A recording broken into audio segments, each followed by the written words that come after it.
Hi everyone, आज मैं आप लोग को पढ़ाने वाला हूँ जीवों में विविधता लेक्चर 2। तो हम लोग पढ़ रहे थे जीवों का वर्गीकरण। तो हम लोग ने वर्गीकरण का आधार जाना था। तो हमने सबसे पहले जाना था कि वर्गीकरण का आधार क्या होता है। कैरोलस लिनियस नाम का कोई व्यक्ति था जिन्होंने जीवों को 2 भाग में बांटा। उसके बाद में हैकल आया, उन्होंने जीवों को कितने भाग में बांट दिया? 3 भाग में बांट दिया। फिर उसके बाद में R.H. व्हिटेकर भाई साहब आया, इन्होंने जीवों को कितने भाग में बांट दिया? 5 भागों में बांट दिया। तो अब हम लोग बांटेंगे जीवों में विविधता, प्राकृतिक और यूकेरियोटिक। अंतर तो बता ही चुके हैं। चलिए अब यहाँ से आगे हम स्टार्ट करते हैं जीवों का वर्गीकरण। जीवों का वर्गीकरण।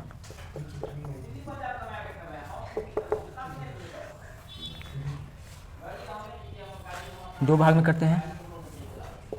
एक को कहते हैं प्राकैरियोटिक,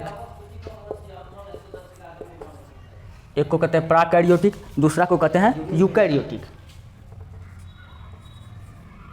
ये तो बता चुके हैं, तो पिछला वीडियो जाकर के देख लीजिए। यूकैरियोटिक, प्राकैरियोटिक और यूकैरियोटिक। अच्छा, प्राकैरियोटिक में क्या आएगा? प्राकैरियोटिक में क्या आएगा? मोनेरा। क्या आएगा? मोनेरा। पूछेगा मोनेरा क्या है, तो प्राकैरियोटिक है। मोनेरा क्या है? प्राकैरियोटिक है, याद रखना है। मोनेरा क्या है? प्राकैरियोटिक है, एक कोशिकीय है, ये सब याद रखना है। फिर यूकैरियोटिक को हम लोग 2 भाग में बांटेंगे। कितने भाग में बांटेंगे? 2 भाग में बांटेंगे। एक को कहेंगे एक कोशिकीय, एक को कहेंगे एक कोशिकीय, दूसरा को कहेंगे बहुकोशिकीय। बहुकोशिकीय।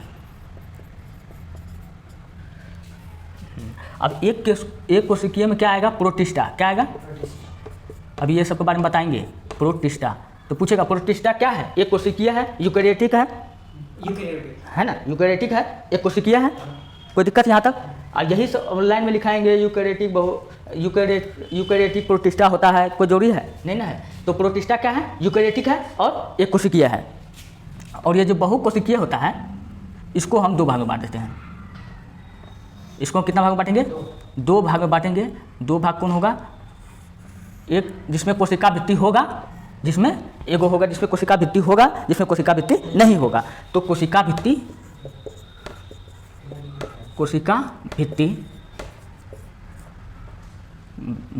होगा। एगो क्या होगा? कोशिका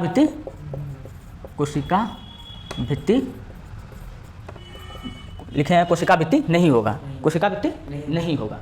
तो अब हम देखते हैं जो कोशिका भित्ति होगा तो प्रकाश संश्लेषण की क्रिया करेगा, क्योंकि हम लोग को पता है कि पौधा क्या करता है? प्रकाश संश्लेषण की क्रिया करता है। और पौधे में क्या होता है? कोशिका भित्ति होता है। तो अब हम देखते हैं कोशिका भित्ति भी 2 टाइप का होगा।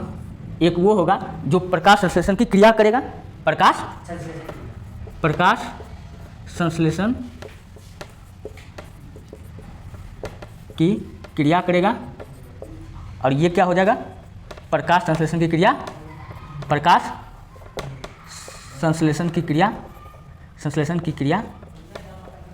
नहीं करेगा। अच्छा देखो, जो प्रकाश संश्लेषण का क्रिया करेगा इसमें कौन आ जाएगा? फंजाई। क्या आ जाएगा? फंजाई। इसी को क्या कहते हैं? कवक। तो पूछेगा, क्या पूछेगा? फंजाई क्या है? क्वेश्चन पूछेगा फंजाई क्या है?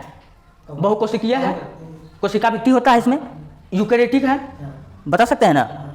फंजाई क्या है? यूकैरियोटिक है, बहुकोशीय है, कोशिका भित्ति पाया जाता है, प्रकाश संश्लेषण की क्रिया नहीं करता है। प्रकाश संश्लेषण की क्रिया नहीं करता है। ये संश्लेषण की क्रिया नहीं करता है, ये नहीं, और ये करता है। तो फंजा कवक क्या करता है? प्रकाश संश्लेषण की क्रिया नहीं करता है।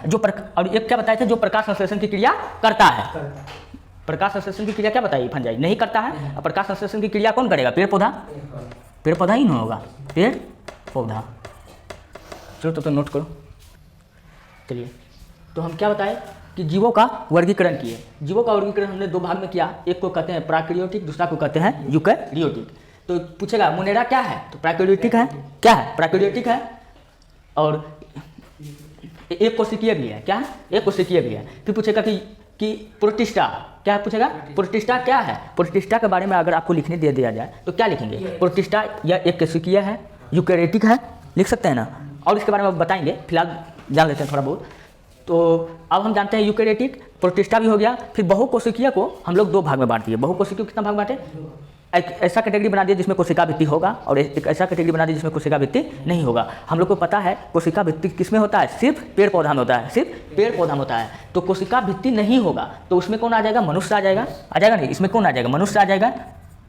मनुष्य मतलब जीव जंतु आ जाएगा, क्योंकि हम लोग में कोशिका भित्ति नहीं होता है। लेकिन पेड़ पौधा में क्या होता है? कोशिका सेल वॉल होता है, कोशिका भित्ति होता है। तो कोशिका भित्ति जब होता है तो क्या होगा? तो प्रकाश संश्लेषण की क्रिया करेगा और नहीं भी करेगा, करेगा और नहीं भी करेगा। लेकिन प्रकाश संश्लेषण की क्रिया तो करना ही चाहिए। जब कोशिका भित्ति होता है प्रकाश संश्लेषण की क्रिया करना चाहिए। लेकिन जो कवक है जिसको फंजाई कहते हैं, ये प्रकाश संश्लेषण की क्रिया नहीं करता है। इसके बारे में अभी हम डीप से पढ़ने वाले हैं। तो चलिए यहाँ तो हो गया, मिटाते हैं। मोनेरा, मोनेरा के बारे में। मोनेरा क्या है? एक कोशिकीय है, बताए थे अभी तुरंत, फिगर को फटाफट दिमाग में छाप लो। मोनेरा क्या है? एक कोशिकीय है, कोशिकीय, कोशिकीय। अब वही बात हम लिख रहे हैं। प्राकैरियोटिक है, प्राकैरियोटिक, प्राकैरियोटिक है यह मोनेरा। मोनेरा स्वपोषी एवं स्वपोषी, स्वपोषी एवं परपोषी दोनों है। समझ में आया? आया समझ में? स्वपोषी बोले तो प्रकाश संश्लेषण की क्रिया करता है और प्रकाश संश्लेषण की क्रिया नहीं करता है। अभी हम देखें ना फंजाई, उसको प्रकाश संश्लेषण की क्रिया करना चाहिए लेकिन वो प्रकाश संश्लेषण की क्रिया नहीं कर रहा था।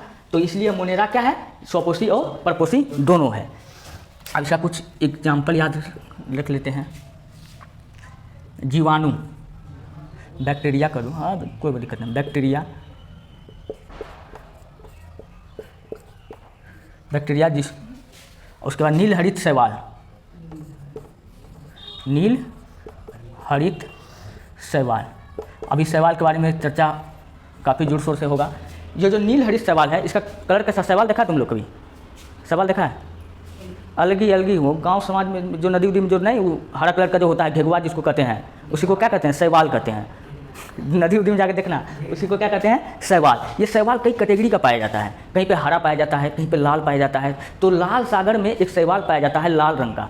उसका काम क्या है? लाल सागर में जो शैवाल पाया जाता है लाल रंग का, वो लाल सागर का जो पानी जो होता है लाल कर देता है, लाल कर देता है। तो पूछेगा कि कौन सा ऐसा शैवाल है जो लाल सागर में पाया जाता है, पानी को लाल कर देता है? तो आंसर आएगा ट्राइकोडेस्मियम एरिथ्रियम शैवाल। कौन शैवाल? ट्राइकोडेस्मियम एरिथ्रियम शैवाल। अब कुछ शैवाल ऐसा है जिसको खाने में प्रयोग किया जाता है। जापान के लोग उसको खाता भी है, जैसे अलवा हो गया, एनामिला हो गया, ये सबको क्या करता है? जापान के लोग खाता है। अलवा क्यों खाता है? क्योंकि इसमें विटामिन बहुत सारा पाया जाता है। उतना हम नहीं बताएंगे, लेकिन जितना किताब में है उससे डबल बताते हैं। चलिए हम देखते हैं कि बैक्टीरिया, नील हरित शैवाल, नील हरित शैवाल, इसका ये एग्जाम्पल हो गया। और उसके बाद में प्रोटिस्टा, प्रोटिस्टा, प्रोटिस्टा। प्रोटिस्टा क्या था? बहुकोशिकीय था। बहुकोशिकीय था ना? बहुकोशिकीय था, है यूकैरियोटिक है, यूकैरियोटिक है, प्रकाश संश्लेषण की क्रिया करता भी है और इसको स्वपोषी परपोषी दोनों होता है। ये बात लिख देना है। यह स्वपोषी और परपोषी दोनों होता है। ठीक है, तो नोट करो। प्रोटिस्टा क्या होता है? यह स्वपोषी और परपोषी दोनों होता है। इसका मतलब क्या हुआ कि ये दिन के टाइम में प्रकाश संश्लेषण की क्रिया करके खाना बनाता है, लेकिन रात के टाइम में खाना नहीं बना पाता है। तो क्या करता है? पड़ोसी का खाना लूट के खा जाता है। अब तुमको भूख लगेगा, तुम क्या करेगा? कहीं से कहीं कुछ तो उपाय करेगा। तो ये दिन के टाइम में जब उसको सूर्य का प्रकाश आता है, खाना बना लेता है, रात के टाइम में कहीं से लूट के खा जाता है। इसलिए इसको हम क्या कहते हैं? स्वपोषी और परपोषी दोनों कहते हैं। यहाँ तक में कोई दिक्कत नहीं। अब इससे आगे इसका हम एग्जाम्पल देखेंगे। प्रोटिस्टा का यहीं पर हम एग्जाम्पल देख लेते हैं। एग्जाम्पल, एग्जाम्पल, एग्जाम्पल में क्या सब होगा? प्रोटिस्टा का एग्जाम्पल हो जाएगा, एक कोशिकीय जीव का एग्जाम्पल कौन कौन सा है? इसका कुछ एग्जाम्पल दे देते हैं। Amoeba, amoeba, paramecium, paramecium, amoeba, paramecium और यूग्लिना, यूग्लिना। अमीबा का तो पता है, अमीबा कैसे भोजन ग्रहण करता है? कूटपाद के द्वारा। ये एक स्थान से दूसरे स्थान से टहल कर करके ये पैरामीशियम करता है। यूग्लिना कैसे करता है? इस सबके साथ रहकर। चलिए यहाँ तो हो गया, तो इसको मिटा रहे हैं हम। तो हम लोग बता रहे थे क्या? प्रोटिस्टा के बारे में। प्रोटिस्टा में कुछ प्रोटोजोआ पाया जाता है। क्या पाया जाता है? कुछ प्रोटोजोआ पाया जाता है जो नुकसानदायक होता है। तो चलिए देखते हैं कौन कौन सा प्रोटोजोआ प्रोटिस्टा में पाया जाता है। प्रोटिस्टा में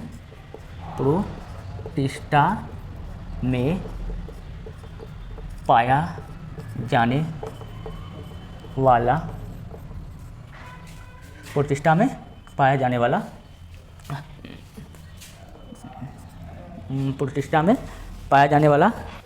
प्रोटिस्टा में पाया जाने वाला प्रोटोजोआ।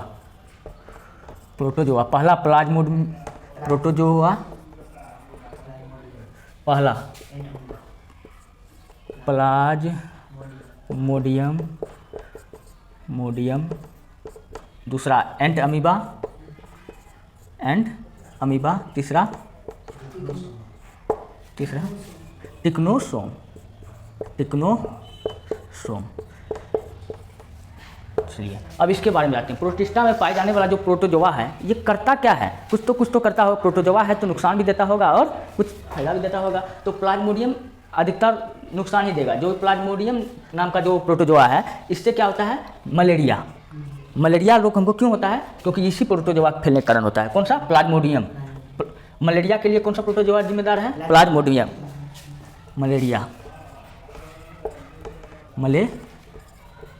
मलेरिया के लिए जिम्मेवार है। ये हो गया। अब ये क्या करता है? पहले इसके बारे में जानते हैं। टिक्नोसोम। अब ये टिक्नोसोम क्या है? अगर ये प्रोटोजोआ क्या है? टिक्नोसोम प्रोटोजोआ क्या है? चलिए इसका पूरा नाम ही लिख देते हैं। एंट अमीबा हिस्टोलिटिका।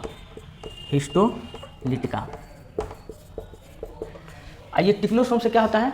इसमें होता है कि व्यक्ति को अधिक नींद लगता है। क्या होता है? अधिक ये प्रोटोजोआ से क्या होता है? अधिक निंद्रा उत्पन्न होता है। कुंभकर्ण वाला नींद आ जाएगा अगर ये प्रोटोजोआ हो जाएगा तो, मिल जाएगा तो। और उसके बाद में क्या बताएं? एंट अमीबा हिस्टोलिटिका। अब ये क्या करता है?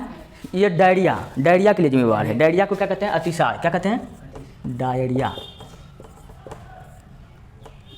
को क्या कहते हैं? अतिसार।